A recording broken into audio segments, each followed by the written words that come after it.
আসসালামু আলাইকুম ওয়া রাহমাতুল্লাহি ওয়া বারাকাতুহু। সম্মানিত ভিউয়ার্স, আশা করি আপনারা সবাই ভালো আছেন। আলহামদুলিল্লাহ আমিও ভালো আছি। তো আজকে আমরা খুবই একটা ইম্পর্টেন্ট এবং খুবই ইন্টারেস্টিং ক্লাস নিতে যাচ্ছি। যে ক্লাসটা আপনারা সকলে মনোযোগ সহকারে করবেন।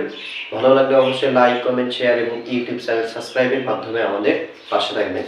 তো আমরা বোর্ডে দেখতে পাচ্ছি বিষয় পদার্থবিজ্ঞান, কর্মদক্ষতা, ইফিশিয়েন্সি। অর্থাৎ আজকে আমরা কর্মদক্ষতা নিয়ে আলোচনা করব। যে কোনো বস্তু কাজ করতে গেলে বা যে কোনো মানুষ যদি কাজ করতে যায় তাহলে অবশ্যই তার একটা কর্মদক্ষতার প্রয়োজন হয়। এই কর্মদক্ষতা আমরা কিভাবে বের করবো এটা আজকে আমরা দেখাবো। অর্থাৎ এই পড়াটা হচ্ছে পদার্থবিজ্ঞান দশম শ্রেণীর চতুর্থ অধ্যায় কাজ ক্ষমতা শক্তির একটা মূল বিষয়। এই মূল বিষয়টা আজকে আমাদের আলোচ্য বিষয়। সেটা আমরা দেখতে পাচ্ছি যে কর্মদক্ষতা, ইফিশিয়েন্সি, ইংরেজিতে যাকে ইফিশিয়েন্সি বলা হয়। কর্মদক্ষতার সূত্র হচ্ছে কাজের পরিমাণ বাই হচ্ছে প্রদত্ত শক্তি গুণ হচ্ছে 100।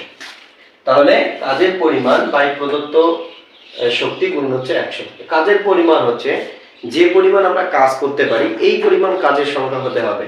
অর্থাৎ কাজের পরিমাণ আমাদেরকে বের করতে গেলে অবশ্যই প্রদত্ত শক্তি, অর্থাৎ প্রদত্ত শক্তি বলে যে শক্তি আমাদেরকে দিতে হবে, মানে প্রয়োগ করতে হবে, বা একটা বস্তুর মধ্যে যে পরিমাণ শক্তি দেওয়া থাকে সেটাকে বলা হয় প্রদত্ত শক্তি।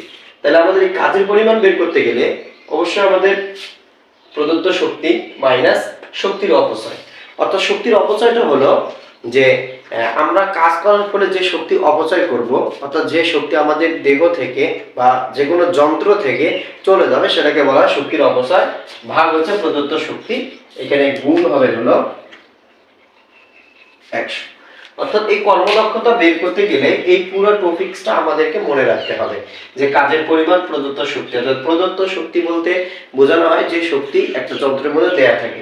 শক্তির অপচয় হচ্ছে কাজ করার ফলে যে শক্তির ব্যয় হয় তাকে বলা হয় শক্তির অপচয়। এরপর বাই হচ্ছে প্রদত্ত শক্তি। অর্থাৎ এই প্রদত্ত শক্তিগুলো দ্বারা এবং কাজের পরিমাণ দ্বারা আমরা অবশ্যই কর্মদক্ষতা নির্ণয় করতে পারি। অর্থাৎ কর্মদক্ষতা হলো একটা যন্ত্রের কাজ করার ক্ষমতা। অর্থাৎ কাজ করার ক্ষমতাই হচ্ছে আমরা কর্মদক্ষতা হিসাবে বিবেচিত হয়। তাহলে অবশ্যই আপনাদের এই ক্লাসটা ভালো লাগলে লাইক, কমেন্ট, শেয়ারের মাধ্যমে আমাদের পাশে থাকবেন, ইউটিউব চ্যানেলটি সাবস্ক্রাইব করবেন। ততদিন পর্যন্ত ভালো থাকবেন। আসসালামু আলাইকুম ওয়া রাহমাতুল্লাহি ওয়া বারাকাতুহু।